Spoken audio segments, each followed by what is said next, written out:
दोस्तों प्रणाम, राधे राधे।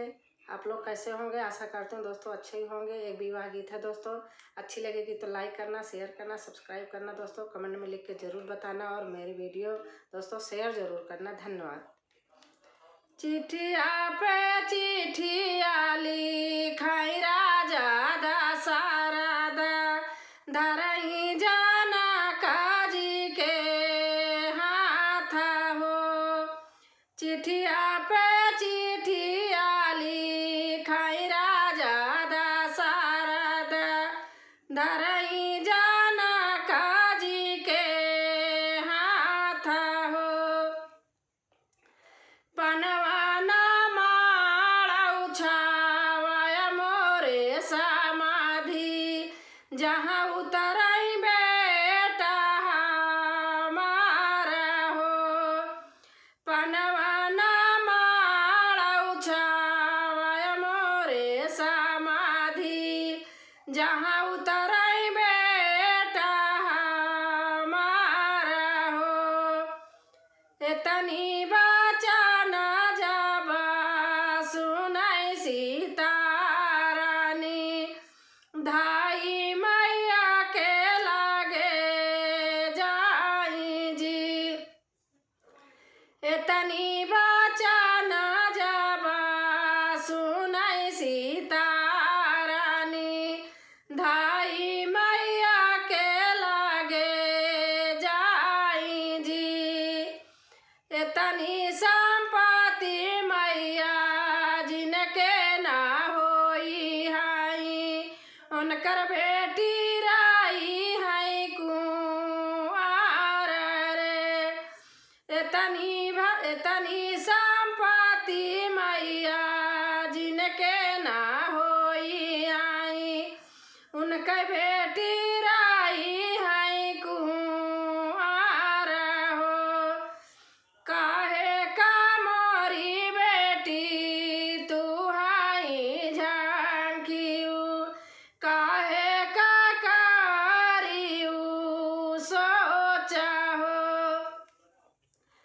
काहे का मोरी बेटी तू हाई झांकियू काहे का करियू सोचा हो। महोबे का पनावा मांगबै मोरी बेटी पनवा ना माड़ा उछावाऊ रे। महोबे का पनावा मांगबै मोरी बेटी पनवा माड़ा छावाऊ रे। चिट्ठिया पे चिट्ठिया लिखाई राजा जनक धरई दशरथ जी के हाथ जी। चिट्ठिया पे चिट्ठिया लिखाई राजा जनक धरई दशरथ जी के हाथ जी। सोनवाना महला बनाया मोरे समाधि जहाँ उतरई बेटी हमारा हो। सोनवाना महला बनाया मोरे समाधि जहाँ उतरई बेटी हमारा हो। एतनी बचन जब सुने दुल्हे रामा एतनी बचन जब सुने दुल्हे रामा धाई बापैया लागे जाई जी।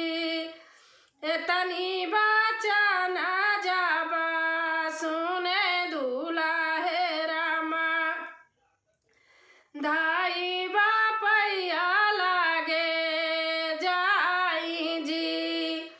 एतनी संपत्ति बाबा जे करे ना होई हाई उनके बेटा राई है कुआर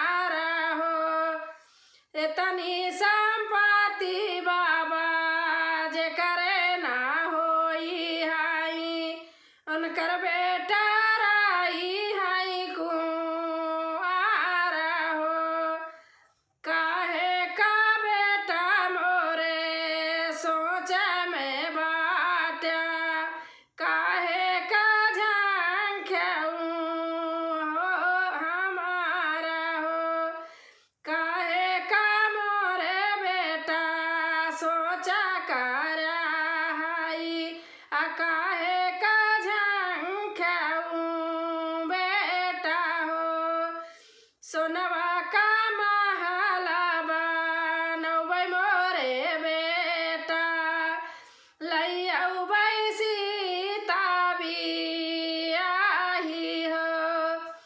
सोनवा ना महला बनौबै मोरे बेटा, लैऔबै सीता बियाही हो। दोस्तों अच्छी लगी होगी तो कमेंट में लिख के जरूर बताना कैसे लगी। धन्यवाद।